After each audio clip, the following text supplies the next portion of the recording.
Hi friends, how are you? Welcome back to Empower. I hope you and your family are keeping safe and doing well.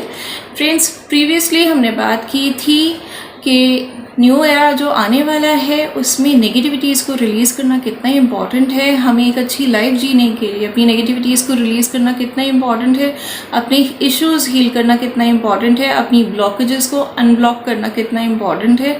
तो इससे related मैंने पहले भी अपने channel पर बहुत सारी वीडियोस पोस्ट किए हैं, like forgiveness, laws of karma, handling relationships, self love and self care etcetera. तो ये जो भी इश्यूज़ हीलिंग सीरीज़ है इसकी आप हेल्प ले सकते हैं और ख़ुद को हील कर सकते हैं। एक अच्छी लाइफ आप अपने लिए क्रिएट कर सकते हैं करेंटली और आगे आने वाले एरा के लिए भी। और फ्रेंड्स, आज का जो वीडियो है ये भी इसी सीरीज़ में एक एड ऑन है। आज हम बात करेंगे लेट गो की। अब ये लेट गो जब कहा जाता है तो ये किसी भी बारे में हो सकता है। Late go of worries, late go of tension, late go of anxiety, late go of fear, late go of stress या फिर लेट गो ऑफ नेगेटिविटी। लेकिन आज हम बात करने वाले हैं let go of unserving relationships, let go of attachment in unserving relationships.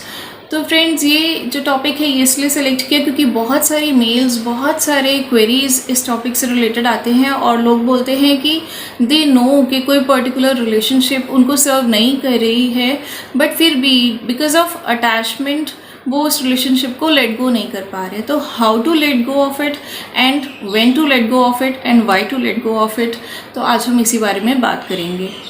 So friends, सबसे पहले जानते हैं कि लेट गो का मतलब क्या होता है। जब हम किसी को कहते हैं कि लेट गो, तो हम उन्हें बेसिकली किस तरह से फैसिलिटेट करने की कोशिश कर रहे होते हैं।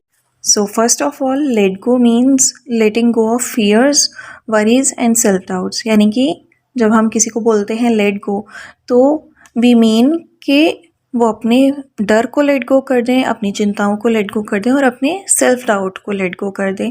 Secondly, let go means respecting our own freedom. यानी कि जब हम लेट गो करते हैं किसी को तो हम बहुत ज़्यादा बर्डन फ्री हो जाते हैं और हम किसी भी स्टक सिचुएशन से निकल आते हैं and we feel very free.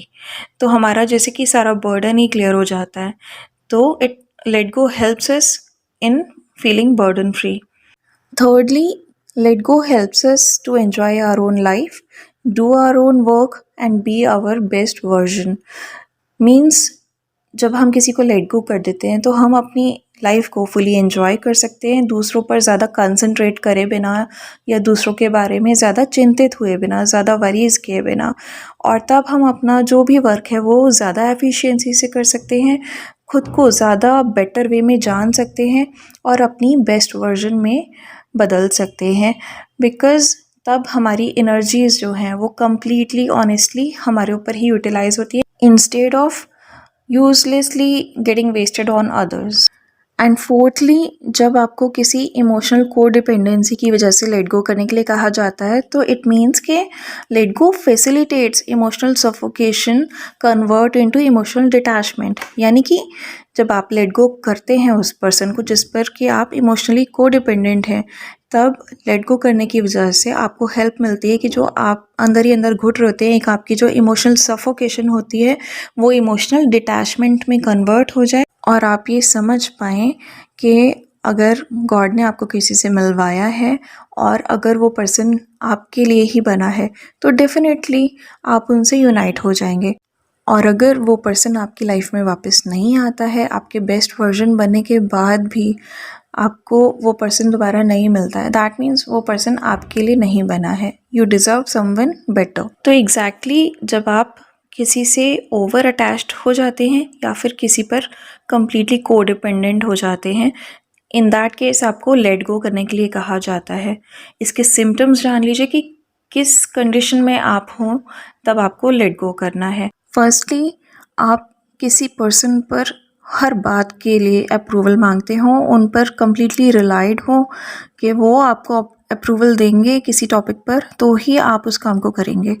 ठीक है। सेकेंडली, आप स्ट्रगल करते हैं अपने सेल्फ कॉन्फिडेंस के साथ और आप ये देखते हैं कि दूसरे आपके लिए क्या डिसाइड कर रहे हैं। आपके मन में किसी के लिए कोई ट्रस्ट हो, कोई बात हो, लेकिन you don't go for that. जो दूसरे आपके लिए डिसाइड करते हैं वो आप करते हैं। So that shows your codependency and over attachment.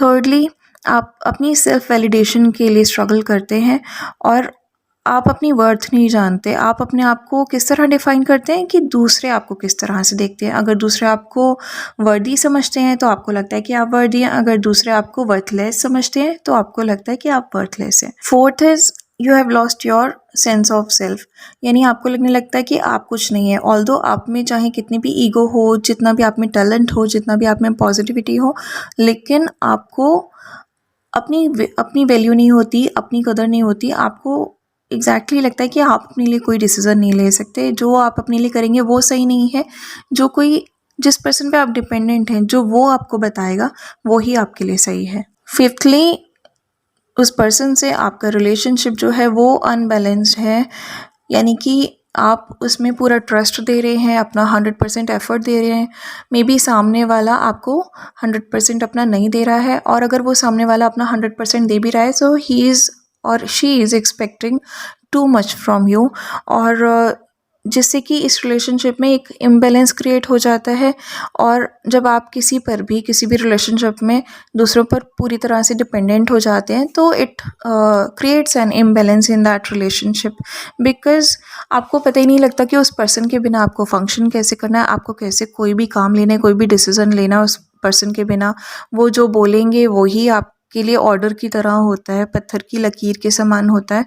चाहे आपको ये समझ आ रहा हो कि वो शायद अपने ही पर्सपेक्टिव से चीज़ें देख रहा है और आपके पर्सपेक्टिव से नहीं देख रहा है, and it makes you unhappy, but still आप फॉलो उनका ऑर्डर ही करते हैं, और इससे जो आपकी रिलेशनशिप है वो डे बाय डे वर्सन होती जाती है, but still you don't know how to function without them. जब बात आपकी सेल्फ रिस्पेक्ट पर आ जाए, जब हमारा जो हायर सेल्फ है वो हमारी एग्जिस्टेंस से क्वेश्चन पूछने लगे कि ऐसा क्या है जिसने हमारी एनर्जीज़ को इस हद तक इम्बैलेंस कर दिया है कि हमें खुद की परवाह नहीं रही, हम अपना पर्पस भूल गए लाइफ का, हम अपनी वर्थ भूल गए, हम अपनी सेल्फ रिस्पेक्ट भूल गए। ऐसा क्या है जिसकी वजह से हम खुद को इस तरह से ऑलमोस्ट ख़त्म करने की एज तक आ गए हैं। जब आपकी अंतरात्मा आपसे ये क्वेश्चंस पूछने लगे, आपकी एग्जिस्टेंस पर सवाल उठने लगे, तब आप समझ लीजिए कि ये सही टाइम है लेट गो करने का। अब जानते हैं कि हाउ टू लेट गो, यानी कि लेट गो किस तरह से करना है सो दैट हमारी एनर्जी जो है वो और ज़्यादा डिप्लीट ना हो। तो first of all, know your self respect, यानी कि अपनी सेल्फ रिस्पेक्ट को जानिए। अगर वो पर्सन आपके बिना रह सकता है या रह सकती है तो आप भी उसके बिना रह सकते हैं, ठीक है, क्योंकि रिलेशनशिप जो है वो दोनों की ही थी, आप दोनों का ही उसमें इन्वेस्टमेंट रिक्वायर्ड होता है, ठीक है। बहुत सारे केसेस में जब हम बहुत ज़्यादा ओवर अटैच्ड होते हैं किसी से तो वी से कि नहीं कोई बात नहीं, रिलेशनशिप दोनों की है, वो नहीं निभा रहा तो मैं निभा रहा हूँ, बट इट्स लाइक कि ठीक है आप निभा रहे हैं, बट लेट गो करने से क्या होगा कि दूसरे पर्सन को भी ये सेंस आएगा कि उनके लिए क्या सही है क्या गलत है, कहीं वो गलत रास्ते पर तो नहीं जा रहे, कहीं वो आपकी वर्थ ना करके कुछ गलत तो नहीं कर रहे। At least make them learn their lessons and make them realise कि वो कहाँ से कहाँ पहुँच रहे हैं आपके बिना। Are they into the progress mode या फिर वो डिप्लीट होते जा रहे हैं अपनी जर्नी में। So let them also respect you, ठीक है। तो जब आप अपनी सेल्फ रिस्पेक्ट का ध्यान रखेंगे तो ही जो आपका पार्टनर है वो आपकी रिस्पेक्ट करेगा। अगर आप अपनी रिस्पेक्ट नहीं करेंगे तो दुनिया में कोई भी आपकी रिस्पेक्ट नहीं करने वाला है। Secondly, know your self worth, यानी कि अपनी सेल्फ वर्थ को जानिए, अपनी क्वालिटीज़ को एक पेपर पे मेंशन कीजिए, ये लिस्ट बनाइए और इस लिस्ट को डेली पढ़िए। जब भी आप चाहें दिन में कितनी भी बार आप इस लिस्ट को पढ़ सकते हैं, and you will start believing in your self, क्योंकि आप तब अपने आप को एक डिज़र्विंग नज़र से देख पाएंगे। अगर आपको तब भी सोल्यूशन नहीं मिलता है, अगर आपको तब भी खुद पर डाउट होता है, तो अपने आप को अपने पेरेंट्स की आई से, अपने लव्ड वंस की नज़र से देखना स्टार्ट करिए। आपके पेरेंट्स जो आपको इस दुनिया में लाए, आपके लव्ड वंस जो आपके लिए दुनिया में जी रहे हैं, उनकी नज़र से जब आप खुद को देखेंगे तो आपको पता लगेगा कि आपसे ज़्यादा वंडरफुल, ब्यूटीफुल या डिज़र्विंग पर्सन दुनिया में और कोई नहीं है उनके लिए, and you will realise your importance. Thirdly, meditate करिए, सिंपली शांति से बैठिए, sit silently, deep breathing exercises करिए, डीप ब्रीथ करिए और एक्सहेल करिए और रिपीट करते रहिए, जब आप ऐसा करेंगे तो अटेंशन दीजिए कि प्रेजेंट मोमेंट आपका कितना काम हो गया है। एकदम शांति मिलेगी आपके मन को और आप ये समझ पाएंगे कि जो कुछ भी आपको लाइफ में मिला है उसके लिए आपको ग्रैटिट्यूड में रहना चाहिए, आपको ग्रेटफुल रहना चाहिए। आपकी सेंसेस हैं, आपकी लाइफ है। इतने पैनिक एनवायरनमेंट में तो डेली अगर सुबह हमारी आँख खुल रही है and we find ourselves alive, तो that is also a big thing to say thanks to God. ठीक है, और अपनी ब्रेथ के लिए आप ग्रेटफुल रहिए। जो भी आपके रिलेशंस हैं उनकी सेफ्टी के लिए आप ग्रेटफुल रहिए डिवाइन से, अपने बॉडी के एक एक ऑर्गन के लिए and much more. There is so much to pay gratitude for. चाहे आपकी लाइफ में कुछ सिचुएशंस वर्कआउट नहीं करी, कोई रिलेशनशिप वर्कआउट नहीं करी या कोई काम वर्कआउट नहीं करा, but there are a lot of things जिनके लिए आप गॉड को दिन भर भी थैंक्स बोलें तो भी कम है। इनफैक्ट हम में से किसी को भी एग्जैक्टली नहीं पता होता कि कितनी चीज़ें डिवाइन हमारे लिए दिन भर में कर रहा है। हमारी बॉडी हमारे लिए कर रही है, हमारी सेंसेस हमारे लिए कर रही हैं। अगर हम इतनी बार हर बार उनका थैंक यू बोलते रहें तो हमारी पूरी लाइफ भी कम पड़ जाएगी।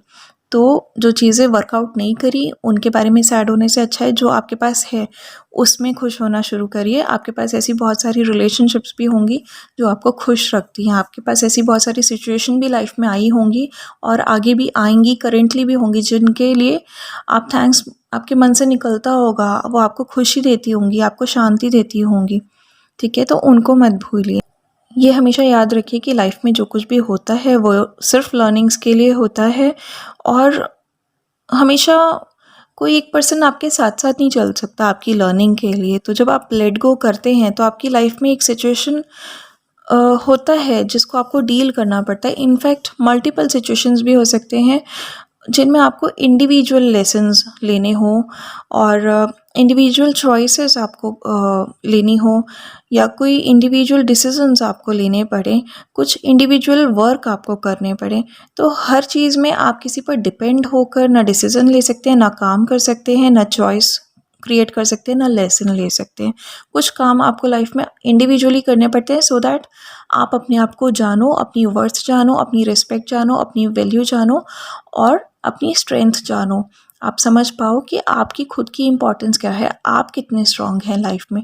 आपको स्ट्रॉन्ग बनाने के लिए ही डिवाइन द्वारा, यूनिवर्स द्वारा ऐसी सिचुएशंस लाइफ में क्रिएट की जाती हैं जिससे आपको पता लगे कि आप सही रास्ते पर थे या गलत रास्ते पर थे, जिससे आपको पता लगे आपके लिए सही क्या है, गलत क्या है, जिससे आपको पता लगे कि अटैचमेंट और अनकंडीशनल लव में क्या डिफरेंस होता है या एडिक्शन में और अनकंडीशनल लव में क्या डिफरेंस होता है, जिससे आपको पता लगे कि आप एडिक्शन में कितने वीक थे और अनकंडीशनल लव ने आपको कितना स्ट्रॉन्ग बनाया है। और अनकंडीशनल लव सबसे पहले खुद से किया जाता है। जब आप खुद से प्यार करते हैं ना अनकंडीशनली, तभी आप प्यार को सही मायने में समझ पाते हैं और तभी आप किसी को ऑनेस्टली प्यार कर पाते हैं। और खुद को अनकंडीशनल लव क्यों करना है?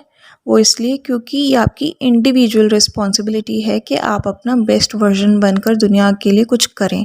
ठीक है, एंड अंडरस्टैंड कि अगर कोई पर्सन वाकई में आपके लिए बना है, जैसे कि मैंने पहले भी कहा, तो डेफिनेटली वो आपको मिल जाएगा एक ना एक दिन। अदरवाइज़ आप सिंपली ये समझ लीजिए कि वो एग्जैक्टली वो पर्सन नहीं है जो आपके लिए बनाया गया है।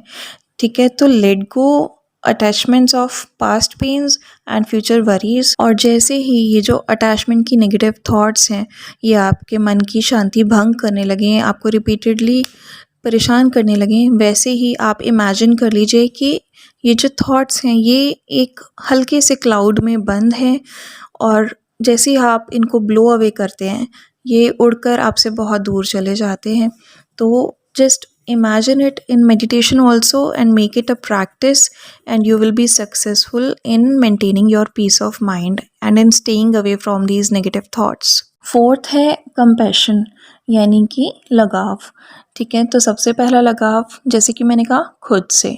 ठीक है, तो सबसे पहले अपने आप को सेल्फ लव करिए। ये देखिए कि आपको किस सिचुएशन में किस तरह से रिस्पॉन्स देना है, एकदम से गलत तरीके से रिएक्ट नहीं करना, अपना नुकसान नहीं करना है, अपनी सेल्फ केयर करनी है, अपने आप को बहुत सारा टाइम देना है, अपने आप पर वर्क करना है, अपनी हैबिट्स पर वर्क करना है, अपना बेस्ट वर्जन बनना है, ठीक है। जो भी प्यार है आपके मन में, सबसे पहले खुद को दिखाइए, सबसे पहले खुद को दीजिए। डिवाइन से प्रेयर करिए कि आपकी और दुनिया में सभी की सफरिंग, सभी की परेशानियों को जल्दी से ख़त्म कर दें, सबका भला करें। और जो भी दुनिया में लोग आज की डेट में एक पैनिक सिचुएशन में बर्दाश्त कर रहे हैं, वो सब कुछ उन्हें फिर से बियर ना करना पड़े। जब आप दूसरों के लिए प्रे करते हैं तो आप हमेशा ये याद रख पाते हैं कि दुनिया में ऐसे बहुत सारे लोग हैं जो कि बेसिक सी चीज़ों के लिए भी स्ट्रगल कर रहे हैं, बहुत स्ट्रगल कर रहे हैं दिन रात। बेसिक मील्स के लिए स्ट्रगल कर रहे हैं, क्लोथिंग के लिए, लिविंग के लिए, अपने लाइवलीहुड के लिए स्ट्रगल कर रहे हैं। और आपकी जो प्रॉब्लम है ना, वो ऑटोमेटिकली आपको बहुत ही कम इम्पॉर्टेंस वाली लगेगी। जब आप दूसरों की प्रॉब्लम्स देखेंगे ना, आपको ऑटोमेटिकली रियलाइजेशन होगा कि आपकी प्रॉब्लम उनके आगे कुछ भी नहीं है। And it will give you a strength कि आप दूसरों की मदद कर सकें, अपने डिप्रेशन से, अपनी परेशानियों से ऊपर उठ के आप ह्यूमैनिटी के लिए, आप पूरी अर्थ के लिए कुछ कर सकें, कुछ अच्छा कर सकें। 5th इज़ एक्सेप्टिंग, यानी कि accept the things just as they are. जैसे आपके आगे चीज़ें आ रही हैं, जैसे लाइफ का फ्लो आपके आगे आ रहा है, जैसी सिचुएशंस आ रही हैं, उन्हें वैसे ही एक्सेप्ट कीजिए। हम सब चाहते हैं कि लाइफ में सिचुएशंस उसी तरीके से आएँ, चीज़ें वैसे ही फ़्लो करें जैसे हम चाहते हैं, बट हमेशा ऐसा पॉसिबल नहीं होता कि हमें लाइफ में उसी तरह से चीज़ मिले या वही चीज़ें मिले जो हम चाहते हैं। लेकिन ये ट्रस्ट रखिए कि जो डिवाइन है वो हमसे ज़्यादा हमारा अच्छा जानते हैं और वो हमें हमेशा बेस्ट ही देंगे।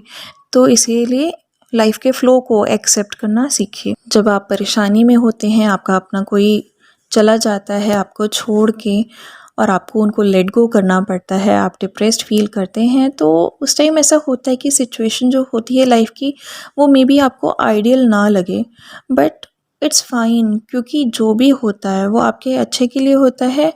और जब आप उस सिचुएशन को फेस कर लेते हैं तो आप पहले से ज़्यादा मैच्योर्ड हो जाते हैं, पहले से ज़्यादा सिंसियर हो जाते हैं और पहले से ज़्यादा ओपन हो जाते हैं। और आप में सिचुएशंस को, जो भी सिचुएशन आपके सामने हैं करंटली, उन सभी सिचुएशंस को एक्सेप्ट करने की प्रैक्टिस आ जाती है, वो धैर्य आ जाता है, पेशेंस आ जाती है, वो स्ट्रेंथ आ जाती है। 6th is एक्सपेंसिवनेस। जी नहीं, महंगा वाला नहीं, बल्कि स्टेइंग इन हाई स्पिरिट्स। ऐसा पर्सन जिसमें कैपेसिटी हो लाइफ में ग्रो करने की, खुद को एक्सपेंड करने की, मैं उस एक्सपेंसिवनेस की बात कर रही हूँ। तो जब भी आप मेडिटेट करते हैं तो अपने आप के लिए लगाव शो करिए, खुद को प्यार दीजिए। बचपन से लेकर अभी तक आपकी लाइफ में जो भी चीज़ें आपको पेन देती आई हैं, अपने मन में पूरी अंडरस्टैंडिंग के साथ उनको माफ़ करिए, उनको रिजॉल्व करिए। और जो भी लाइफ में चीज़ें आपको अच्छी मिली हैं, अच्छी सिचुएशन मिली है, उन सभी के लिए ग्रेटफुल रहिए। और अपने लव्ड वंस और खुद के लिए अपने मन में बहुत ज़्यादा प्यार डेवलप करिए, ठीक है। अपने आप को सेल्फ लव करिए, सेल्फ केयर में आइए और खुद पर वर्क करिए। जो भी चीज़ें आपको लगता है कि आपकी इम्प्रूवमेंट के लिए ज़रूरी हैं, या जो भी चीज़ें आपके बेस्ट वर्जन बनने में आपको हेल्प करने वाली हैं, आपका कॉन्फिडेंस जगाने में आपको हेल्प करने वाली हैं, उन सभी एस्पेक्ट पर वर्क करिए। सिचुएशन जैसी है, चीज़ें जैसी हैं, उसी तरह से उन्हें एक्सेप्ट करिए और सॉल्यूशन निकालिए कि अब इस सिचुएशन में से मैं बेस्ट आउटपुट कैसे निकाल सकता हूँ या निकाल सकती हूँ। और फिर ये जो भी ऊपर मैंने प्रैक्टिसेस बताई, ये सभी आपका जो पर्सपेक्टिव है लाइफ के बारे में और इसकी सिचुएशंस के बारे में, इन्हें ब्रॉड करेगा। आपकी जो विजन है लाइफ के फेलियर्स को लेके, सक्सेस को लेके, उसको तेज़ करेगा। और तब आपका जो माइंड है वो एक छोटी सी जो स्टोरी होती है ना कि यार ये चीज़ ऐसे होनी चाहिए थी, वैसे होनी चाहिए थी, ऐसी स्मॉल डिज़ायर्स पर फोकस नहीं रहेगा आपका ब्रेन। वो कुछ बड़ी पिक्चर क्रिएट करेगा और कुछ ऐसा क्रिएट करेगा जो कि पूरी ह्यूमैनिटी के लिए, आपके लिए, आपके अपनों के लिए, पूरी अर्थ के लिए बहुत ही पॉजिटिव क्रिएशन होगी। सो इन शॉर्ट, जो भी ऊपर मैंने प्रैक्टिसेस बताई आपको लेट गो करने के लिए, ये सभी प्रैक्टिसेस जब आप फॉलो करेंगे तो these will help you rise above the flow of all negative emotions and you will realize how strong you are, ठीक है। आप अपनी पूरी स्ट्रेंथ में आ पाएंगे, आप अपने पूरे कॉन्फिडेंस को गेन कर पाएंगे जब आप नेगेटिव इमोशंस को लेट गो करेंगे। So friends, now I hope कि आप समझ गए होंगे लाइफ में अनसर्विंग सिचुएशंस को लेट गो करना कितना ज़्यादा इम्पॉर्टेंट है. It drains a hell lot of our energy and it drains us completely. और फिर जो हमारे लिए इम्पॉर्टेंट रिलेशनशिप्स होते हैं, इम्पॉर्टेंट काम होते हैं, हमारे इम्पॉर्टेंट कुछ टास्क होते हैं, हमारे इम्पॉर्टेंट गोल होते हैं, और इनफैक्ट खुद पर भी हम पूरा ध्यान नहीं दे पाते क्योंकि हम अपनी एनर्जी ऐसी बहुत सारी चीज़ों में ड्रेन कर देते हैं जो लेट गो डिज़र्व करते हैं, जो कि हमारी लाइफ से निकल जाना डिज़र्व करते हैं. So no more wastage of energy. कोई भी चीज़ अगर आपके लिए बनी है, कोई भी चीज़ if it's meant for you, तो डेफिनेटली वो आपको मिल ही जाएगी. But till then utilise your energy in a positive way. Stay safe, happy, positive and blessed always.